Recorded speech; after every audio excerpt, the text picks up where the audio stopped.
बिस्मिल्लाहिर्रहमानिर्रहीम अस्सलाम वालेकुम। दोस्तों, आप लोगों को बताते चलें कि पीटीआई के अली अमीन गंडापुर ने प्रेस कॉन्फ्रेंस की और प्रेस कॉन्फ्रेंस में उन्होंने मौलाना फजल रहमान पर शदीद किस्म के इल्ज़ामात लगाए और उन्होंने अपनी प्रेस कॉन्फ्रेंस में मौलाना फजल रहमान से 4 किस्म के सवालात पूछे। उन्होंने पहला सवाल मौलाना फजल रहमान से पूछा कि मौलाना फजल रहमान बताएं कि MI6 से क्यों रब्ता कर रहे थे।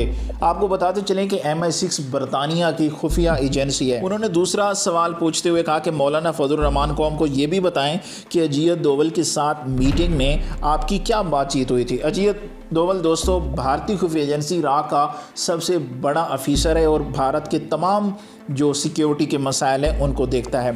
तीसरा सवाल अली अमीन गंडापुर ने अपनी प्रेस कॉन्फ्रेंस में मौलाना फजल रहमान से पूछा कि इमरान खान के मसले कश्मीर उजागर करने पर आलमी क़ुव्वतों से राब्ते के बाद मौलाना फजल रहमान ने आज़ादी मार्च क्यों शुरू किया।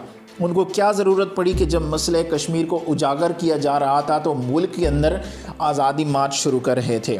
चौथा सवाल उन्होंने कहा कि मुल्क में फ़िरका वारियत फैलाने की साजिश में मौलाना फजल रहमान हिस्सा रहे, इसके लिए फ़ंड्स भी लिए, कौम को इसका जवाब भी दें। इसमें अब कितनी सच्चाई है, इसमें अब कितनी हकीकत है कि मौलाना फजल रहमान पे जो अली अमीन गंडापुर ने इल्ज़ामात लगाए हैं वो सच हैं, ये झूठ हैं, ये तो सिक्योरिटी इदारों की ज़िम्मेदारी है इन इल्ज़ामात को कैसा लेते हैं। अगर आपको हमारी वीडियो अच्छी लगी है तो हमारे चैनल को सब्सक्राइब करके घंटी के निशान को दबा दें। वीडियो देखने का बहुत बहुत शुक्रिया।